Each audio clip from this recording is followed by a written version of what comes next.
வாசிப்போம். சங்கீதம் 84 அதிகாரம் 2-3 வசனங்களை வாசிக்கும்படி விரும்புகிறேன். என் ஆத்துமா கர்த்தருடைய ஆலய பிரகாரங்களின் மேல் வாஞ்சையும், என் ஆத்துமா கர்த்தருடைய ஆலய பிரகாரங்களின் மேல் வாஞ்சையும் தவனமுமாய் இருக்கிறது. தகனமுமாய் இருக்கிறது. என் இருதயம் என் இருதயம் என் மாமிசமும் ஜீவனுள்ள தேவனை நோக்கி கெம்பீர சத்தமிடுகிறது. சத்தமிடுகிறது. என் ராஜாவும் என் தேவனுமாகிய சேனைகளின் கர்த்தாவே, என் ராஜாவும் என் தேவனுமாகிய சேனைகளின் கர்த்தாவே, உம்முடைய பீடங்கள் அண்டையில் அடைக்கலான் குருவிக்கு வீடும் தகைவலான் குருவிக்கு தன் குஞ்சுகளை வைக்கும் கூடும் கிடைத்ததே. தகைவலான் குருவிக்கு தன் குஞ்சுகளை வைக்கும் கூடும் கிடைத்ததே. ஆமென், அல்லேலூயா. சங்கீதக்காரனை தாவீது தேவ சமூகத்திலிருந்து என் ஆத்துமா கர்த்தருடைய ஆலய பிரகாரங்களில் வாஞ்சையாயும் என் இருதயமும் என் மாமிசமும் தேவனை நோக்கி கெம்பீர சத்தம் விடுகிறது என்று சொல்கிறார். ஆமென், அல்லேலூயா. ஆண்டவர் உங்களோடு என்னோட சொல்லுகிற காரியம் என்னவென்றால், உங்கள் இருதயத்தின் வாஞ்சை, உங்கள் இருதயத்தின் விருப்பம், உங்கள் இருதயத்தின் ஆசை தேவன் மீது காணப்பட வேண்டும். ஆமென், அல்லேலூயா. பக்கத்தில் பார்த்து சொல்லுங்க பார்க்கலாம், உங்கள் இருதயத்தில் ஆசை, உங்கள் இருதயத்தின் வாஞ்சை, உங்கள் இருதயத்தின் விருப்பம் எல்லாமே தேவன் மீது காணப்படணும். ஆமென், அல்லேலூயா. உங்கள் இருதயத்தின் வாஞ்சை, இருதயத்தின் விருப்பம், இருதயத்தின் ஆசை தேவன் மீது இருந்தா ஆண்டவர் உங்கள் வாழ்க்கையில் எல்லாவற்றையும் கைகூட அவர் வல்லவராக இருக்கிறார். ஆமென், அல்லேலூயா. ஆனால் நம்முடைய வாழ்க்கையில் நம்முடைய இருதயமோ இந்த உலக பிரகாரங்களிலும் உலக பிரகார ஆசையிலும் உலக பிரகார சிற்றின் மேலும் நம்ம ஆசை வைத்து கொண்டு இருக்கிறோம். ஆண்டவர் சொல்றாரு, உங்கள் ஆசை, உங்கள் ஏக்கம், உங்கள் விருப்பம் எல்லாமே என் மீது கூட இருப்பதாக. ஆமென், அல்லேலூயா. அவர் மீது நீங்கள் கூட இருக்கும்போது அவர் உங்கள் வாழ்க்கையில் என்ன காரியங்கள் எப்போ வேணுமோ அப்போ கைகூட பண்ணி உங்களை நடத்த வல்லவராயிருக்கிறார். ஆமென், அல்லேலூயா. சங்கீதக்காரனை தாவீது சொல்லுகிற என்னவென்றால், சேனைகளின் கர்த்தாவே, என் இருதயம் உம்மீதோ உம்முடைய சமூகத்தின் மீதோ உம்முடைய பிரசன்னத்தின் மீது ஏக்கம் கொண்டுள்ளதாக இருக்கிறதுன்னு சொல்றாரு. ஆமென், அல்லேலூயா. நம்முடைய இருதயம் சங்கீதக்காரனை தாவீது அப்படி இருந்ததுனால தான் ஆடு மேய்த்த தாவீதை தேவன் அரசனாய் மாற்றினார். ஆமென், அல்லேலூயா.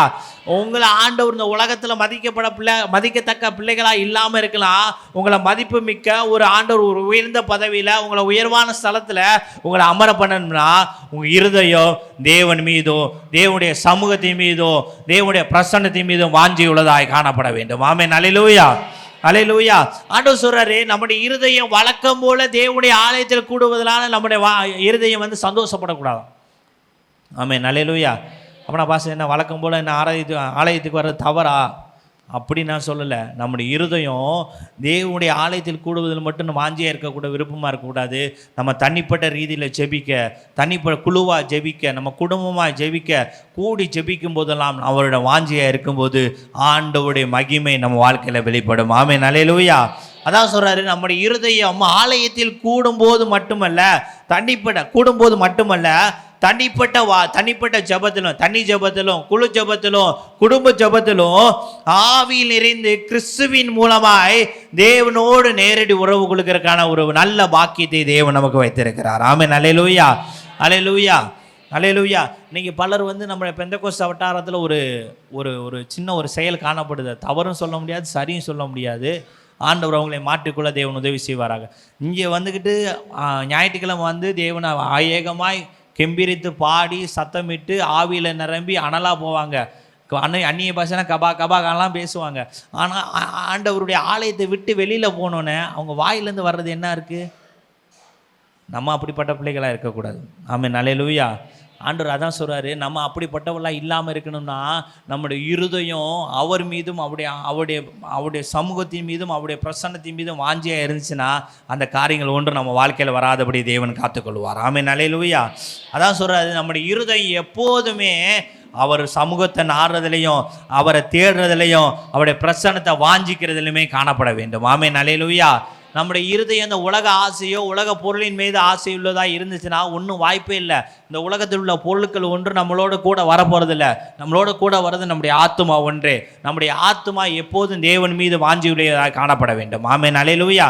வாசிப்போம். சங்கீதம் 42 அதிகாரம் 1-2 வசனங்களை வாசிக்கும்படி நான் விரும்புகிறேன். மானானது நீரோடைகளை வாஞ்சித்து கதறுவது போல, மானானது நீரோடையை வாஞ்சித்து கதறுவான் போல, தேவனே தேவனே என் ஆத்துமா உம்மை வாஞ்சித்து கதறுகிறது. என் ஆத்துமா உம்மையே வாஞ்சித்து கதறுகிறது. என் ஆத்துமா தேவன் மேல், என் ஆத்துமா தேவன் மேல், ஜீவனுள்ள தேவன் மேலேயே தாகமாய் இருக்கிறது. ஜீவனுள்ள தேவன் மேலே தாகமா இருக்கிறது. ஆமென். அலையில போதுமானது. நம்முடைய ஆத்துமா யார் மீது தாகமா இருக்கணுமா? ஜீவனுள்ள. நம்முடைய தெய்வம் இறந்த தெய்வமா? செத்த தெய்வமா?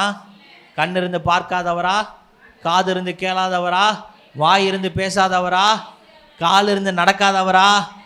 இல்லை, நம்ம ஆண்டவர் உயிரோடு வாழ்றவர். அந்த உயிரோடு வாழ்ற தேவன் மீது உங்க ஆத்மா வாஞ்சியா இருக்கணும். ஆமென். அல்லேலூயா, அல்லேலூயா.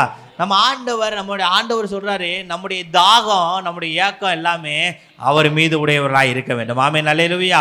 உயிரோடு இருக்கிற நம்முடைய தெய்வத்தின் மீது ஏக்கமுடையவர்களாய், வாஞ்ச உடையவர்களாய் நீங்கள் வாழணும்னு சொல்லிட்டு ஆண்டவர் விரும்புகிறார். ஆமென். அல்லேலூயா. இவ்வுலக வாழ்க்கையில் நமக்கு ஒரு மிகவும் அவசியமான ஒன்று என்ன? உலக வாழ்க்கையில் நம்ம உயிரோடு வாழணும்னா ஒன்று தேவை. நீர், நெருப்பு, காற்று, இது 3 தேவை. ஆனால் முக்கியமாக தேவை என்னென்னா, தண்ணியும் காற்று இல்லாமல் நம்மளால் வாழ முடியுமா? முடியாது. ஆண்டவர் சொல்கிறாரு, எப்படி இந்த உலகத்தில் வாழ்கிற தண்ணீர் மிகவும் அவசியமோ, காற்று மிகவும் அவசியமோ, நம்ம தேவன் மீது வாஞ்சியுடைய ஆத்மாவை நம்முடைய ஆத்மா இருந்துச்சுன்னா, தேவ சமூகத்தின் மீது வாஞ்சியுடையதா, தேவ பிரசன்னத்தின் மீது வாஞ்சியுடையதாக இருந்துச்சுன்னா, நம்முடைய தாகம் அதில் தீர்க்கப்படுமா? ஆமென். அல்லேலூயா. தண்ணி தாகம் எடுத்தோன்னே, தண்ணியை குடித்தோன்னே அந்த தாகம் நின்றுது. ஆனால் நம்ம தாகம் எப்படி இருக்கணும்னா, அந்த தாகம் எவ்வளோ நேரம் நிற்கும்? ஒரு தடவை தண்ணி தவிக்கிறது, தண்ணி குடிச்சிட்டிங்க, அது எவ்வளோ நேரம் நிற்கும்? அந்த தாகம் கொஞ்சம் நேரம் நிற்கும், அதுக்கப்புறம் தாகம் எடுக்கும், மறுபடியும் தண்ணி குடிப்போம். அதுபோல் நம்முடைய தாகம் அவர் மீதும், அவருடைய பிரசன்னத்தின் மீதும், அவருடைய சமூகத்தின் மீதும் காணப்பட வேண்டும். ஆமென். அல்லேலூயா. அந்த தாகம், அப்படிப்பட்ட தாகமாக நம்முடைய தாகம் காணப்பட்டுச்சுன்னா, அந்த தாகத்தை தீர்த்து நம்மை செம்மையான வழியில் நடத்துகிற தேவன் நம்மளோட கூட இருக்கிறார். ஆமென். அல்லேலூயா, அல்லேலூயா. அதான் சொல்கிறாரு, நம்முடைய தாகத்தை தீர்க்க தேவ பிரசன்னத்தால் நம்மை நிரப்பவே தேவன் வாஞ்சியாக இருக்கிறாராம். ஆமென். அல்லேலூயா. நம்முடைய தாகத்தை தீர்த்து நம்மை தேவ பிரசன்னத்தினால் நிரப்பத்தான் நம்முடைய தேவன் வாஞ்சியாக இருக்கிறார். ஆனால் நம்முடைய வாஞ்சி எங்கே இருக்குது? நான் அடிக்கடி சொல்கிற இந்த வார்த்தை எனக்கு அடிக்கடி ஞாபகம் வரும். ஆண்டவர் என் வாழ்க்கையில் அதை அபியாசிக்க தேவன் சார், நம்மளோட தேவன் இருக்குன்னு சொல்லிட்டாரு. நம்மளோட கூட இருக்க அவர் ஆயத்தமாக இருக்கிறார். நம்ம கூட இருக்க ஆயத்தமாக இருக்குமா? உலகத்தின் முடிவு வரும் சகல நாட்கள் நான் உங்களோட கூட இருப்பேன்னு சொல்லிட்டாரு. நம்ம அவரோட கூட இருக்கமா? இருக்கணும். ஆமென். அல்லேலூயா. அதான் சொல்கிறாரு, நம்முடைய ஆத்துமா ஜீவனுள்ள தேவன் மீது வாஞ்சியாக இருக்கும்போது தேவனுடைய பிரசன்னத்தினால் நம்மை நிரப்பி நம்முடைய தாகத்தை தீர்க்க அவர் வல்லவராக இருக்கிறார். ஆமென். அல்லேலூயா. ஏதோ ஞாயிற்றுக்கிழமை கூடி ஆராதிக்கும் போது அவருடைய பிரசன்னத்தை வாஞ்சித்தோம் பெற்றுக்கொண்டோம்னு இல்லை, அந்த தாகம் ஒவ்வொரு நாளும் நமக்கு வேணும், ஒவ்வொரு நிமிஷமும் வேணும். அப்போ தான் அந்த தாகம் நம்ம வாழ்க்கையில் தீர்க்கப்படும். ஆமென். அல்லேலூயா, அல்லேலூயா. ஆண்டவர் சொல்கிறாரு, அந்த தாகம் அவரால் நம்ம தீர்க்கப்பட்டு வாழ்ந்துட்டோம்னாலே நமக்கு வாழ்க்கையில் எந்த கஷ்டமும் இருக்காதாம். ஆமென். அல்லேலூயா. அவருடைய பிரசனம், அவருடைய அசைவானது உங்கள் வாழ்க்கையில் இருந்துட்டாலே உங்களுக்கு ஒரு குறையும் இருக்காது, ஒரு பிரச்சனையும் வராது. உங்களை தேடி வந்தாலும் அதை மேற்கொள்ள தேவையான பலனையும் ஞானத்தை தந்து உங்களை நடத்த அவர் வல்லவராக இருக்கிறார். ஆமென். அல்லேலூயா, அல்லேலூயா. ஆண்டவர் சொல்கிறாரு, இது இப்படிப்பட்ட தாகம் தீர்க்க நம்ம வாழ்க்கையில் என்ன தடையாக இருக்குது? ஒரு 2 காரியத்தை நம்ம பார்க்க போகிறோம். அந்த காரியங்கள் நம்ம வாழ்க்கையில் இருந்துச்சுன்னா நம்மை சப்பனியில் நம்மை மாற்றிக்கொள்ள தேவன் நமக்கு உதவி செய்வாராக. ஆமென். அல்லேலூயா. வாசிப்போம். நம்முடைய தாகம் தீர முதலாவது தடை வாசிப்போம். மார்க் எழுதின சுவிசேஷ புத்தகம் 4ஆம் அதிகாரம். மார்க் எழுதின சுவிசேஷ புத்தகம் 4ஆம் அதிகாரம் 14 19 வரை வீட்டில் போய் நீங்கள் படித்து பாருங்கள். எல்லாருக்கும் தெரிந்தான பகுதி தான், குறித்து வச்சுக்கொள்ளுங்க. வீட்டில் போய் படித்து பார்க்கணும் கண்டிப்பாக. மார்க் எழுதின சுவிசேஷ புத்தகம் 4ஆம் அதிகாரம் 14 19 உள்ள வசனங்களை நான் உங்களுக்கு அப்படியே சுருக்கமாக நான் சொல்ல ஆசைப்படுறேன். நேரம் இல்லாத காரணத்தினால நான் உங்களோடு என்ன பகிர்ந்து கொள்ள தேவன் உதவி செய்வாராக. ஆண்டவர் சொல்கிறாரு, இதில் எல்லாருக்கும் தெரிஞ்சதான் ஏசப்பா சொல்கிறார், ஒரு விதைக்கிற ஓமையை பற்றி சொல்லுகிறார். ஏசப்பா சொன்னார், ஒரு விதைக்கிற ஓமையை குறித்து தான் அந்த ஆண்டவர் அந்த ஓமிக்கிறார், அந்த பிரசங்கம் பண்ணுறார். அப்படி பிரசங்கம் பண்ணும்போது விதைகள் எந்த இடத்துல விழுந்தது? 4 விதமான இடத்துல விழுந்தது. ஃபஸ்ட்டு விதை எங்கே விழுந்துச்சு? வழி அருகே விதைக்கப்பட்டது. முதல்ல விழுந்தது எங்கே விழுந்தது? வழி அருகே. 2வது எங்கே விழுந்துச்சு? கற்பாறையில் விழுந்துச்சு. 3வது எங்கே விழுந்துச்சு? முள்ளுள்ள இடங்களில் விழுந்துச்சு. 4வது எங்கே விழுந்துச்சு? நல்ல நிலத்தில். ஆண்டவர் இந்த 3 விதமான இந்த வழி அருகே, கற்பாறை, அடுத்து முள்ளுள்ள இடங்கள், இந்த 3க்கு ஆண்டவர் நம்ம வாழ்க்கையில் ஒப்பிட தேவன் உதவி செய்வாராக. ஆமென். அல்லேலூயா. நம்மளும் வசனத்தை கேட்குறோம், வசனத்தை கேட்டு சந்தோஷமாக தான் போகிறோம். ஆனால் இதை விட்டு தாண்டோன்னு அந்த வசனம் எங்கே போகுதுன்னே தெரியல. அது ஒரே ஒரு வசனத்தை மட்டும் வாசிக்கணும்னு விரும்புகிறேன். இந்த ஆண்டவர் ஞாபகப்படுத்தினா அதில் வாசிக்கணும்னு விரும்புகிறேன். ஸ்தோத்திரம் ஆண்டவரே, ஸ்தோத்திரம் ஆண்டவரே.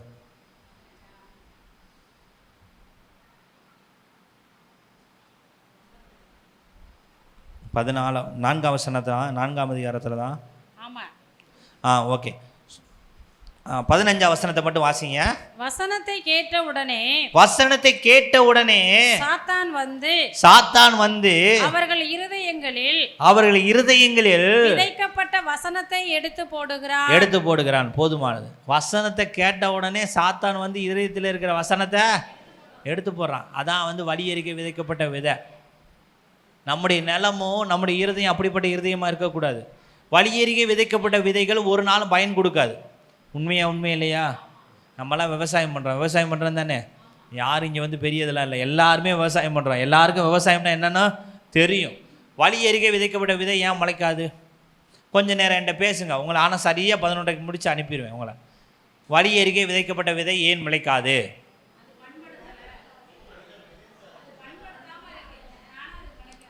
அந்த நிலம் பண்படுத்தாது, அடுத்த விஷயம்.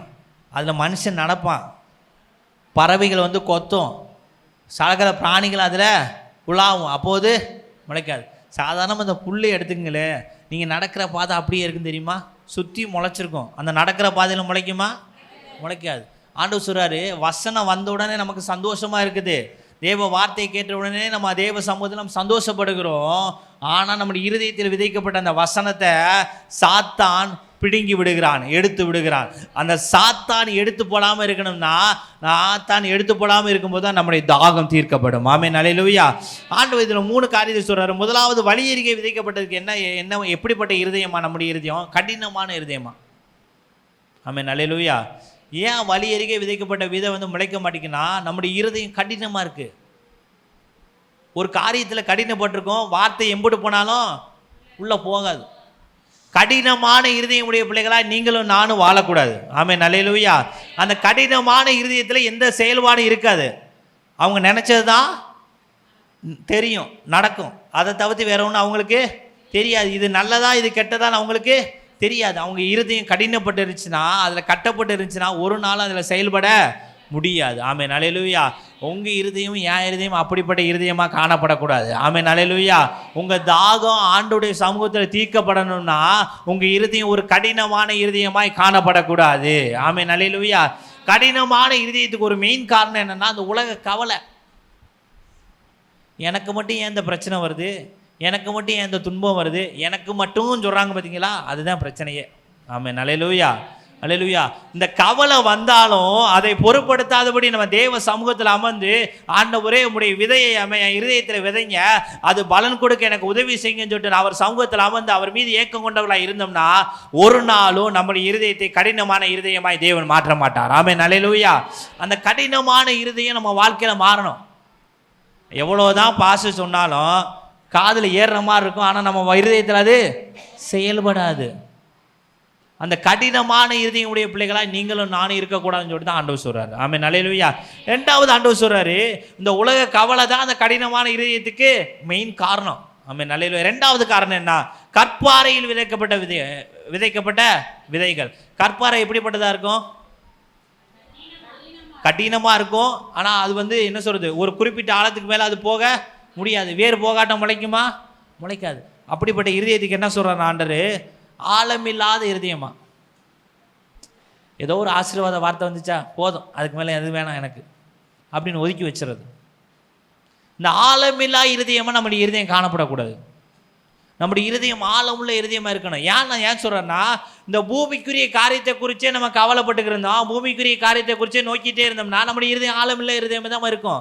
எப்படிப்பட்ட வார்த்தை வந்தாலும் சந்தோஷமாக இருக்கும் கேட்க, ஆனால் நம்ம வாழ்க்கையில் அதை செயல்படுத்த முடியாது. ஆமென். அல்லேலூயா. அல்லேலூயா. 2வது ஆண்டவர் கற்பாறை எதுக்கு சொல்கிறார்னா, ஆழமில்லா இருதயத்தை தேவன் குறிப்பிடுகிறார். ஆமென். அல்லேலூயா. 3வது காரியம் என்ன சொல்கிறார்னா, முள்ளுள்ள இடங்களில் விதைக்கப்பட்ட விதைகள். இது கரடு முரடான இருதயம். என்ன வார்த்தை சொன்னாலும் இதுதான் சரி, நீங்கள் என்னத்தை சொன்னாலும் சரி அப்படின்னு இருக்கிற இருதயம் கரடு முரட்டான இருதயம். நான் செய்கிறது தான் சரி, நீங்கள் செய்கிறதெல்லாம் தப்பு, அப்படிப்பட்ட இருதயம் தான் கரடு முரட்டான இருதயம். அதான் முள்ளுள்ள இடங்களில் விதைக்கப்பட்ட விதைக்கு ஒப்பாக இருக்கிறது. ஆமென், அல்லேலூயா. ஆண்டவர் கொடுக்கிற வசனம் என்ற வார்த்தையை சாத்தான் திருடாமல் இருக்கணும்னா உங்கள் இருதயம் நல்ல நிலத்தில் விதைக்கப்பட்ட விதையாக இருக்க வேண்டும். ஆமென், அல்லேலூயா, அல்லேலூயா. ஆண்டவர் சொல்கிறாரு, நல்ல நிலத்தில் விதைக்கப்பட்ட இருதயமுடையவர்கள் எப்படிப்பட்டவர்களா? நல்ல இருதயமுடையவர்களாக இருப்பாங்களாம். ஆமென், அல்லேலூயா. அவங்க இருதயத்தில் ஒரு மாசு இருக்காது, ஒரு அழுக்கு இருக்காது, தேவனுக்கு விரோதமான காரியங்கள் எதுவும் காணப்படாது. தேவனையும் தேவனை தவிர்த்து தேவனுடைய வார்த்தைகளையும் அதை தவிர்த்து வேறு ஒரு காரியங்களை அவங்க இருதயத்தில் வச்சிருக்க மாட்டாங்க. அப்படிப்பட்ட இருதயமுடையவர்கள் ஒவ்வொரு நாளும் பலன் கொடுக்க தேவன் உதவி செய்வார். ஆமென், அல்லேலூயா. ஆனால் இந்த நல்ல இருதயம் நம்ம வாழ்க்கையில் வராமல் இந்த 3 இருதயம் தான் நம்ம வாழ்க்கையில் அதிகமாக காணப்படுது. இன்னைக்கு அநேகர் கடினமான இருதயம் உடையவர்களாக இருக்கிறாங்க, ஆழமில்லா இருதயமாக இருக்கிறாங்க, கரடு முரடான இருதயமாக இருக்கிறாங்க. இப்படிப்பட்ட வாழ்க்கையினால தான் நம்ம பலன் கொடுக்க முடியாதபடி, எழும்ப முடியாதபடி இன்று வரை நாம் காணப்படுகிறோம். ஆமென், அல்லேலூயா. எத்தனை வருஷம் ரட்சிக்கப்பட்டாலும் நம்முடைய இருதயம் நல்ல இருதயமாக இருந்தால் தான் பலன் கொடுக்க முடியும். ஆமென், அல்லேலூயா, அல்லேலூயா. ஆண்டவர் சொல்றாரு, முதலாவது நம்முடைய தாகம் தீர்க்கப்பட தடையாக இருக்கிறது நம்முடைய இருதயம். ஆமென், அல்லேலூயா. நம்முடைய இருதயம் கரடு முரடானதோ ஆழம் இல்லாததோ கடினமான இருதயமாக இருக்க கூடாது. கடினம் எப்போ வரும் தெரியுமா? என்னை பார்த்து இந்த வார்த்தை சொல்லிட்டானே அப்படின்னு அதை நினச்சாலே அந்த மாதிரி இதயம் கடினமாயிரும். அவரை பார்த்தாலே அதுக்கப்புறம் தோணாது. அந்த கடின இருதயம் நமக்குள்ளே இருக்கக்கூடாது. சொன்னாலும் ஆண்டவரே உங்களை ஆசீர்வதிங்க, ஆண்டவரே இதிலேருந்து மாற்றுங்க ஆண்டு ஜெபம் பண்ணிங்கன்னா உங்கள் இருதயத்தை நல்ல இருதயமாக மாற்றுவார். அந்த கடினப்பட வைத்த நபரையும் தேவன் மாற்ற வல்லவராக இருக்கிறார். ஆமென், அல்லேலூயா, அல்லேலூயா. ஆண்டவர் சொல்றாரு, இவ்வுலக கவலை, பூமிக்குரிய காரியம், சிற்றின்பம், பேராசைகளை வெறுத்து நம்ம தேவனுக்கென்று நம்ம இருந்தோம் என்றால், தேவனை நாடினோம் என்றால், ஆண்டவரை முகத்தை தேட தேவன் நமக்கு உதவி செய்வார். ஆமென், அல்லேலூயா. தேவனை நாடவும் அவருடைய முகத்தை தேடவும் இதான் முதல்ல தடையாக இருக்கு. ஆமென், அல்லேலூயா. அவங்க ஜெபம் பண்ணுறாங்க, ஆண்டவர் அவங்களோட பேசுகிறாரு. அவங்க ஜெபம் பண்ணுறாரு, அற்புதம் நடக்குது. அவங்க ஜெபம் பண்ணுறாங்க, பிணியாளி சுகமாகி போகிறான். அவங்க ஜெபம் பண்ணுறாங்கல்ல, நம்ம ஜெபம் பண்ணாலும் நடக்கும். நம்முடைய இருதயம் நல்ல இருதயமாக இருக்கும்போது தேவன் நம்மையும் பயன்படுத்துவார். ஆமென், அல்லேலூயா. நம்முடைய தாகமும் தீர்க்கப்படும். ஆமென், அல்லேலூயா. ஆண்டவர் சொல்கிற காரியம் என்னென்னா, உங்கள் இருதயம் நல்ல இருதயமாக இருக்கணும். ஆமென், அல்லேலூயா. கடினமான இருதயமாவோ ஆழமில்ல இருதயமாவோ கரடு மூடான இருதயமாக இருந்துச்சுன்னா ஒரு நாளும் அவருடைய வார்த்தை உங்கள் வாழ்க்கையில் கிரியை செய்யாது. உங்கள் மூலம் அநேகருக்கு உங்கள் வாழ்க்கை கிரியை உள்ளதாக காணப்படாது. ஆமென், அல்லேலூயா. தேவன் சொல்கிற காரியம் என்னென்னா, உங்கள் இருதயம் நல்ல இருதயமாக இருக்கணும். ஆமென், அல்லேலூயா. அப்படி இருக்கும்போது உங்கள் தாகங்கள் கண்டிப்பாக தணிக்கப்படும். ஆமென், அல்லேலூயா. உங்கள் தாகம் கண்டிப்பாக தீர்க்கப்படும். ஆமென், அல்லேலூயா. எப்படி தண்ணி குடித்தோன்னா நம்ம அந்த உலக பிரகாரமான தண்ணி தாகம் தீர்க்கப்படுதோ, அதுபோல் நம்ம ஆண்டவருடைய சமூகத்திலிருந்து ஆண்டவரை நாடி அவருடைய சமூகத்தை நாடி வரும்போது அவருடைய பிரசன்னத்தினால் அவருடைய அபிஷேகத்தினால் நம்முடைய தாகத்தை தீர்க்க அவர் வல்லவராக இருக்கிறார். ஆமென், அல்லேலூயா. ரெண்டாவது ஆண்டவர் சொல்றாரு, முதலாவது நம்முடைய இருதயம் அப்படி கடினமான இருதயமோ கரடு மூடான இருதயமோ ஆழமில்லா இருதயமாக இருந்துச்சுன்னா நம்முடைய தாகம் தீர்க்கப்படாது. ரெண்டாவது எப்படிப்பட்ட தாகம் தீர்க்கும்? மத்தேயு எழுதின சுவிசேஷ புத்தகம் 6ஆம் அதிகாரம் 33ஆம் வசனத்தை வாசிக்கும்படி விரும்புகிறேன். முதலாவது தேவனுடைய ராஜ்யத்தையும் அவருடைய நீதியையும் தேடுங்கள். போதுமானது. முதலாவது தேவனையும் தேவனுடைய ராஜ்யத்தையும் தேடுங்கள், அப்பொழுது இவைகள்லாம் சேர்த்து உங்களுக்கு கூட கொடுக்கப்படும். ஆமென், அல்லேலூயா. நீங்கள் மத்தேயு 6:30-32 நீங்கள் 31-32 அந்த 3 வசனத்தை வீட்டில் போய் படித்து பாருங்கள். ஆண்டவர் உணவு கொடுப்பார், இருக்க இடம் கொடுப்பார், அன்று ஒவ்வொரு காரியத்தையும் தேவன் செய்வார். ஏன்னா நம்முடைய ஆண்டவர் எல்லாவற்றையும் அறிந்த தேவன். ஆமென், அல்லேலூயா. ஆனால் அவர் செய்யணும்னா நம்ம எப்போதுமே அவரை தேடுகிற பிள்ளைகளாக காணப்படணும். ஆமென், அல்லேலூயா. முதலாவது தேவனையும் தேவனுடைய ராஜ்யத்தையும் தேடுகிற பிள்ளைகளா நீங்களும் நானும் காணப்பட்டா நம்முடைய தாகம் கண்டிப்பாக தணிக்கப்படும். ஆமென், அல்லேலூயா. ஆனால் நம்ம எதை தேடுறோம்னா, நாளைக்கு சாப்பாடு என்ன செய்கிறது, நாளைக்கு இங்கே போகணுமே, செலவுக்கு காசு இல்லையே, என்ன பண்ணுறது, இதைத்தான் நம்ம தேடிட்டு இருக்கோம். ஆண்டவர் சொல்றாரு, முதலாவது தேவனையும் தேவ ராஜ்யத்தையும் தேடுங்கள், அப்பொழுது இவைகள்லாம் சேர்த்து உங்களுக்கு கூட கொடுக்கப்படும் சொல்லிட்டார். அவரை நம்பி நம்ம அவரை தேடிட்டோம்னாலே நமக்கு ஒன்றும் குறைய இருக்காது. நமக்கு எல்லாவற்றையும் தருகிற தேவன் நம்மளோட கூட இருக்கிறார். ஆமென், அல்லேலூயா, அல்லேலூயா. தேடுங்கன்னு சொல்லும்போது நம்ம ஒரு பொருள் தொலைஞ்சிச்சுன்னா அது கிடைக்கிற வரைக்கும் நம்ம தேட மாட்டோமா? இப்போ நம்ம ஆலயத்தில் ஒரு பொருளை போட்டு போயிட்டோம், இல்லை என்ன சொல்கிறது, என்ன சொல்கிறது, மூக்கில் குத்துன மூக்குத்தி கீழே விழுந்துருச்சு. சரிதானா? நிறைய பேர் மூக்குத்தி குத்த மாட்டீங்க, சோத்திரம். மூக்குத்தி குத்துறேன், மூக்குத்தி கீழே விழுந்துருச்சு. அதை நீங்கள் போட்டுட்டு வீட்டுக்கு போயிட்டீங்க, மறுபடியும் வர்றீங்க, ஆலயத்தை கூட்டி பெருக்கி எல்லாத்தையும் குப்பையெல்லாம் வெளியில் கொட்டிட்டாங்க, மூடிட்டாங்க. வந்து மூக்குத்தி கீழே விழுந்துருச்சு ஆலயத்தில் அப்படின்னு சொல்கிறீங்க. சொன்ன உடனே கூட்டி கீழே கொட்டிட்டாங்க, கூட்டும்போது ஒன்றும் காணாமே அப்படின்னு சொல்லுவான். சொன்னாலும் அந்த குப்பையை போய் கலைச்சி கிடைக்கிற வரைக்கும் நம்ம தேடுவோமா தேட மாட்டோமா? தேடுவோம்ல. ஒரு பொருள் கிடைக்கிற வரைக்கும் அவ்வளோ ஆசையாக தேடுறோமே, ஆண்டவரையும் அவருடைய ராஜ்யத்தையும் நம்ம தேடினோம்னா நம்முடைய தாகம் கண்டிப்பாக கிடைத்து அணிக்கப்படும். ஆமென். அல்லேலூயா, அல்லேலூயா, அல்லேலூயா. ஆண்டவர் சொல்றாரு, நம்ம இப்படிப்பட்ட காரியங்களுடையவர்களாக நம்ம ஒவ்வொருவரும் வாழ வேண்டும் என்று தேவன் விரும்புகிறார். ஆமென். அல்லேலூயா, அல்லேலூயா. ஆண்டவர் சொல்றாரு, அவர் மீதும் அவருடைய சமூகத்தின் மீதும் அவருடைய பிரசன்னத்தின் மீதும் வாஞ்சியோடுகளாக இருந்தீங்கன்னா உங்கள் வாழ்க்கை, உங்களுடைய பண்பு, உங்கள் நடக்கை எப்படி இருக்குமா? வாசிப்போம். முதலாவது ஆண்டவர் சொல்றாரு, முதலாவது வாசிப்போம். சங்கீதம் 84 அதிகாரம் 4 வசனத்தை வாசிக்கும்படி விரும்புகிறேன். உம்முடைய வீட்டில் வாசமாய் இருக்கிறவர்கள் பாக்கியவான்கள். உம்முடைய வீட்டில் வாசமாய் இருக்கிறவர்கள் பாக்கியவான்கள். அவர்கள் எப்பொழுதும் உம்மை துதித்துக் கொண்டிருப்பார்கள். எப்பொழுதும் உம்மை துதித்துக் கொண்டிருப்பார்கள். ஆமென். அல்லேலூயா.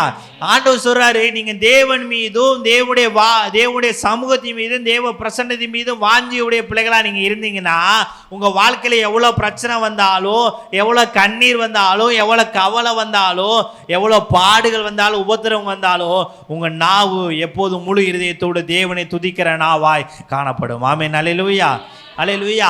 அதை பார்க்காம நீங்க ஆண்டவரை துதிச்சிட்டீங்கன்னா உங்க வாழ்க்கையில இருக்க எல்லாவற்றையும் அவர் மாற்றி போட அவர் வல்லவராக இருக்கிறார். ஆமென். அல்லேலூயா. ஆனா நம்ம அவரை தேடாம அந்த பிரச்சனையை தான் நம்ம பார்க்குறோம். அதான் பிரச்சனை.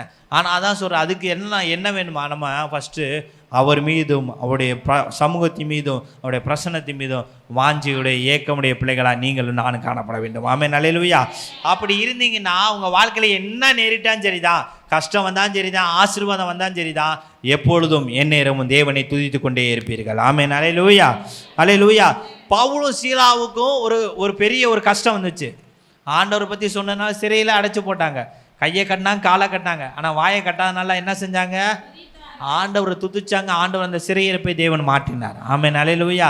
உங்களுக்கு எவ்வளோ பெரிய பிரச்சனை வந்தாலும் சரிதாங்க, ஆண்டவரை துதிங்க. உங்கள் வாழ்க்கையில் இருக்க சிறையிருப்பை மாற்றி அவர் நல்வழியை நடத்த அவர் வல்லவராக இருக்கிறார். ஆமென். அல்லேலூயா.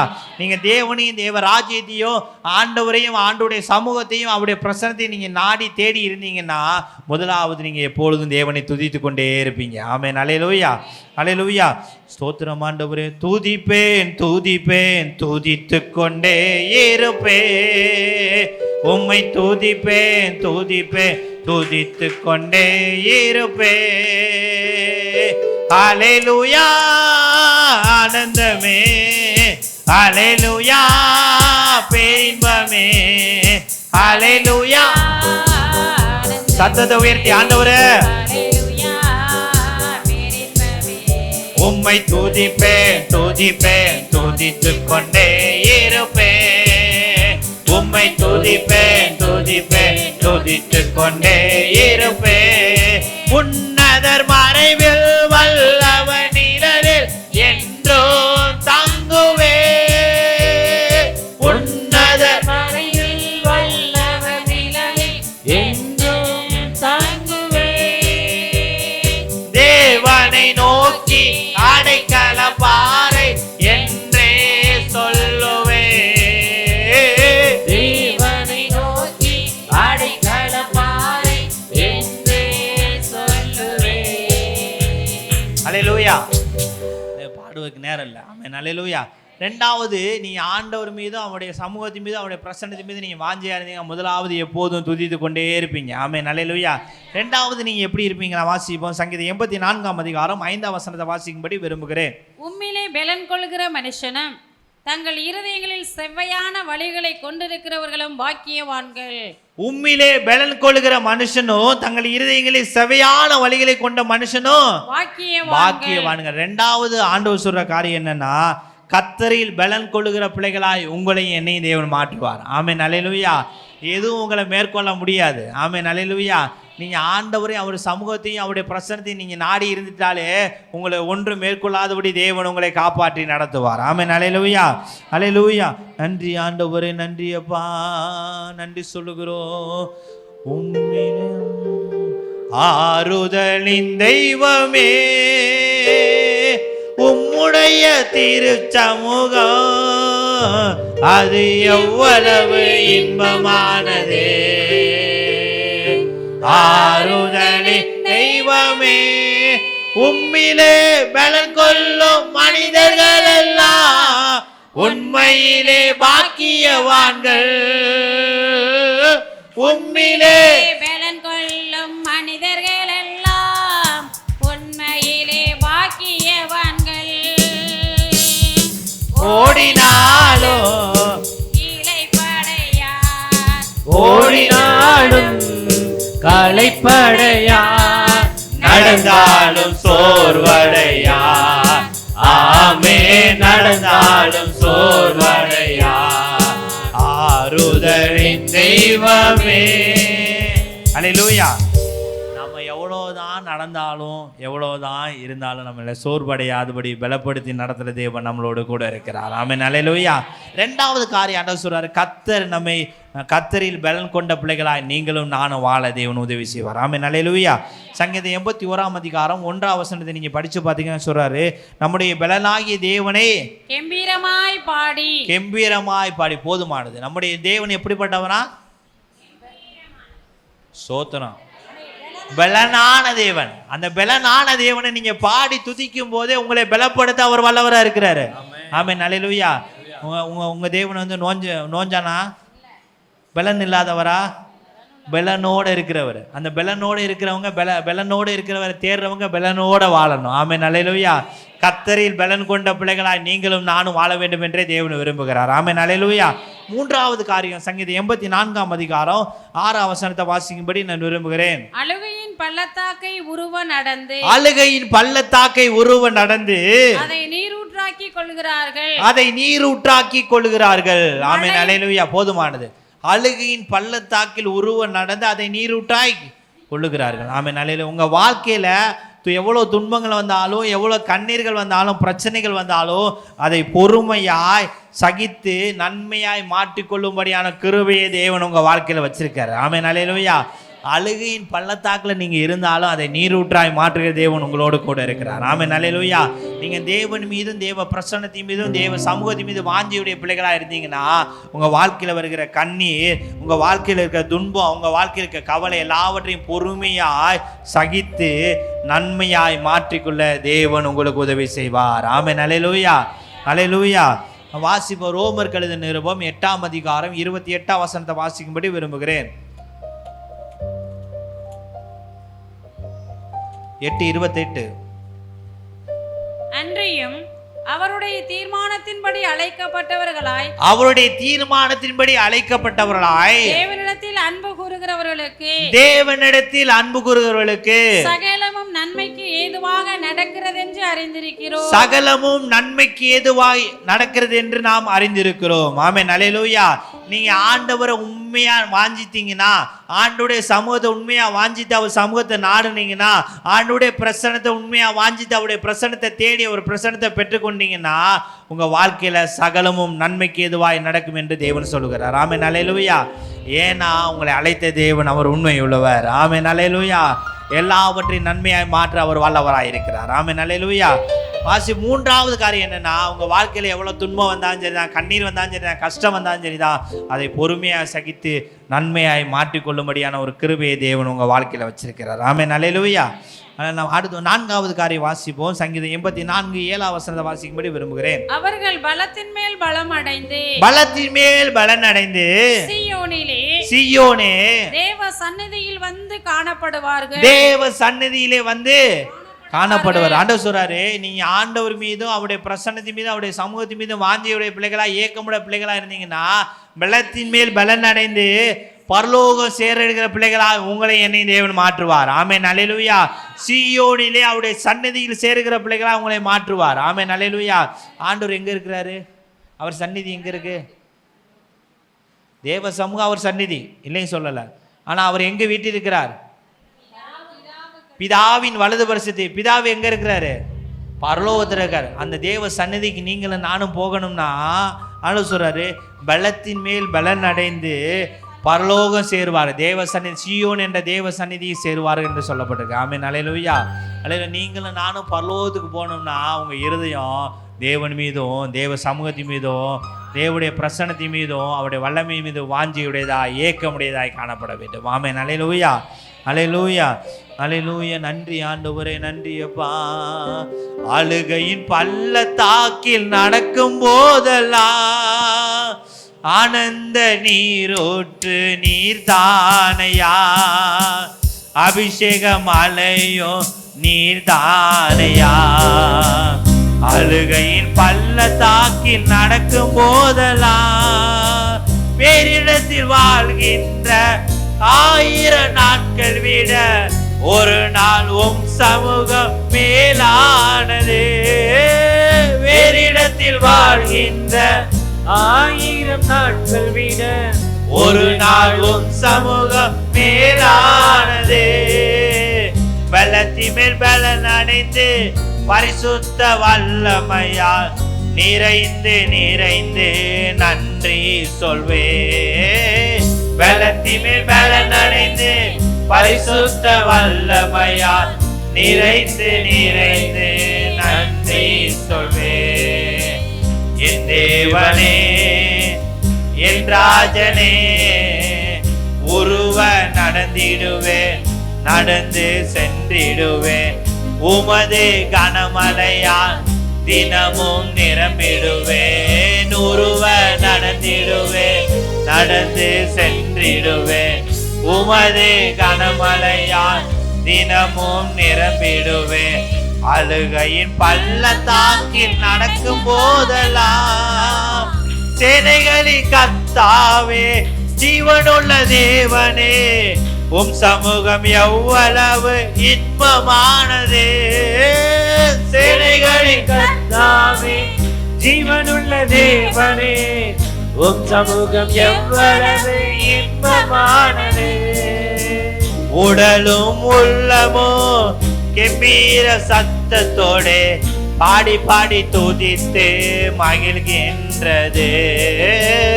உடலும் உள்ளமும் கெம்பீர சத்தத்தோடு பாடி பாடி துதித்து மகிழ்கின்றது. எல்லாரும் எழுந்து நின்று தேவ சமூகத்தில் முழங்கால் படிக்கிற முடியாதவங்க எழுந்து நின்று கொடுங்க. முழங்கால் படிக்கிற முடிஞ்சவங்க முழங்கால் படிட்டு கொடுங்க. ஆண்டவரே, உங்க மீதும் உங்க சமூகத்தின் மீதும் உடைய பிரசன்னத்தின் மீது வாஞ்சியே இருக்க முடியாதபடி என் வாழ்க்கையில் இருக்கிற பூமிக்குரிய காரியங்கள், என் வாழ்க்கையில் இருக்கிற ஆசை பாசங்கள், ஆண்டவர் என் வாழ்க்கையில் இருக்கிற கவலைகள் எல்லாம் இயேசுவின் நாமத்தில் நீங்கி போவதாக. நல்ல இருதயமுடைய பிள்ளையானை மாற்றுவீராக. நான் எப்போதும் உம்மீது வாஞ்சியுடைய பிள்ளையானை மாற்றுங்க ஆண்டவரே சொல்லி தேவ சமூகத்தை எல்லாரும் கண்களை மூடி ஜெபம் பண்ணுங்க. தடைகளை மாற்ற அவர் வல்லவராக இருக்கிறார். தேவன்கிட்ட கேளுங்க. ஒவ்வொரு நாளும் ஆண்டவரையும் அவருடைய சமூகத்தையும் அவருடைய பிரச்சனத்தையும் நாடுகிற பிள்ளைகளாய், அதில் பலப்படுகிற பிள்ளைகளாய் உங்களை மாற்ற அவர் வல்லவராக இருக்கிறார். தேவன்கிட்ட கண்களை மூடி தேவ சமூகத்தை உண்மை ஆண்டவரை, எனக்கு இது தடையா இருக்குப்பா, என் வாழ்க்கையில் இருக்க கவலை, என் வாழ்க்கையில் இருக்கிற பொருளாதார கஷ்டம், என் வாழ்க்கையில் இருக்கிற ஆண்டவர் வியாதி, என் வாழ்க்கையில் இருக்க ஆண்டவர் பலவீனம் எனக்கு தடையா இருக்கு ஆண்டவரே, இதை என்னை விட்டு நீக்கி போடுங்க ஆண்டவரே. என் இருதயம் நல்ல இருதயமுடைய இருதயமாய் மாற்றுவீராக, நல்ல நிலமுடைய இருதயமாய் மாற்றுவீராக சொல்லிட்டு ஆண்டவரை கேளுங்க பார்க்கலாம். ஆண்டவரே, உம்மீதோ உடைய ராஜ்யத்தின் மீது வாஞ்சியுடைய பிள்ளைய மாற்றுங்க ஆண்டவரே சொல்லி தேவன்கிட்ட கேளுங்க பார்க்கலாம். ஏசையா,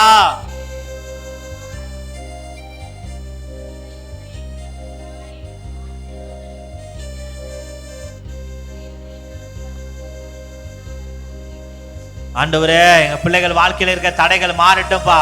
என் நேரமும் எப்பொழுதும் ஒவ்வொரு நாளும் ஒவ்வொரு மணி துளியும் உண்மை நாடுகிற பிள்ளைகளா, உண்மை தேடுகிற பிள்ளைகளா, இப்படி சமூகத்தை வாஞ்சிக்கிற பிள்ளைகளா, இப்படி பிரசன்னத்தை வாஞ்சிக்கிற பிள்ளைகளா, என் பிள்ளைகள் ஒவ்வொருவரை நீர் மாற்றுவீராக ஆண்டவரே, மாற்றுவீராக. உம்மீது ஆண்டவரே பல இருதயமுடையவர்களாய், உம்மீது வாஞ்சியுடைய இருதயமுடையவர்களாய் என் பிள்ளைகளை மாற்றுவீராக ஆண்டவரே. இதயத்தில் வாஞ்சி உம்மீது இருப்பதாக ஆண்டவரே. நன்றி அப்பா. இயேசுவின் நாமத்தினால தடைகள் மாறட்டும்பா. என் பிள்ளைகள் எப்போதும் உண்மையை நோக்கி இருக்கிற பிள்ளைகளா, எப்போதும் உண்மை வாஞ்சிக்கிற பிள்ளைகளா, எப்போதும் உங்களுடைய சமூகத்தை வாஞ்சித்து விரும்பி தேடி வருகிற பிள்ளைகளா, எப்போதும் உங்களுடைய பிரசன்னத்தை நாடுகிற பிள்ளைகளா, உங்களுடைய பிரசன்னத்தின் மீது வாஞ்சிக்கிற பிள்ளைகளா, என் பிள்ளைகளை நீர் மாற்றுவீராகப்பா, மாற்றுவீராக. அதுக்கு தடையா இருக்கிற எல்லா உலக கவலைகள் மாறுவதாக. அதுக்கு தடையா இருக்கிற எல்லா கடினமான இருதயம் மாறுவதாக. கரடு முரடான இருதயம் மாறுவதாக. ஆண்டவரே, ஆழமில்லா இருதயம் மாறுவதாக. ஆண்டவரே, என் பிள்ளைகளுடைய இருதயம் நல்ல இருதயமாய் மாற்றுவீராக. ஆண்டவரே, எப்போதுமே துதிக்கிறவர்களாய், எப்போதும் பலன் கொடுக்கிற பிள்ளைகளாய், எப்போதும் பலத்திமே பலனடைகிற பிள்ளைகளாய் எங்க பிள்ளைகளை மாற்றுவீராக. ஆண்டவரே, வாழ்க்கையில் இருக்கிற துன்பங்கள் கண்ணீரை பொறுமையோடு சகித்து ஆண்டவரே மகிழ்ச்சியாய் நன்மையாய் மாற்றிக் கொள்கிற பிள்ளைகளாய் எங்க பிள்ளைகளை நீர் மாற்றுவீராக. உடைய மகிமையின் பிரசன்னத்துக்குள்ள நாங்கள் ஒப்பு கொடுக்கிறோம். நீரே பொறுப்படுத்திக் கொள்ளும்.